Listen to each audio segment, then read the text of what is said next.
শাড়ি এবং পেটিকোট পরে মা বোনরা নামাজ পড়লে নামাজ হবে কিনা? উত্তর হলো, মহিলাদের নামাজের জন্য শর্ত হলো নামাজের মধ্যে যে সতর আছে সতর ঢাকতে হবে, অর্থাৎ মাথা থেকে নিয়ে পা পর্যন্ত দুই হাতের কবজি ছাড়া, মুখমণ্ডল ছাড়া বাকি পুরো শরীর ঢাকতে হবে তাকে। পায়ের পাতারটুকু একদম গোড়ারটুকু তিনি ঢাকবেন না, বাকি পুরা শরীর তিনি ঢাকবেন। এই ঢাকা তিনি যদি সম্পাদন করতে পারেন শাড়ি দিয়ে, নামাজ হয়ে যাবে, কোনো অসুবিধা নেই। আর যদি শাড়ি দিয়ে না পারেন তাহলে শাড়ি পরবেন না, অন্য কোনো কিছু সাথে পরবেন। সাধারণত শাড়ি পরলে যেটা হয়, হাতের এই যে গোছাগুলো এগুলো বের হয়েই যায় রুকুতে সেজদাতে উঠা বসার সময়। গলার অংশটা দেখা যায়, কাঁধের অংশ দেখা যায়, চুল টুল সবগুলো থাকে না ঢাকে, কিছু না কিছু দেখা যায়।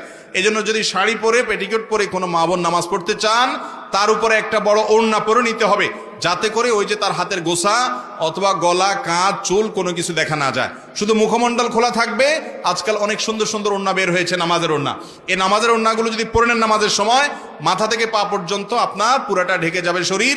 ওইটার ভেতরে আপনি হাত বাঁধবেন এবং রুকু সেজদা করবেন, হাত উঠাবেন, শুধুমাত্র মুখমণ্ডলটা খোলা থাকবে।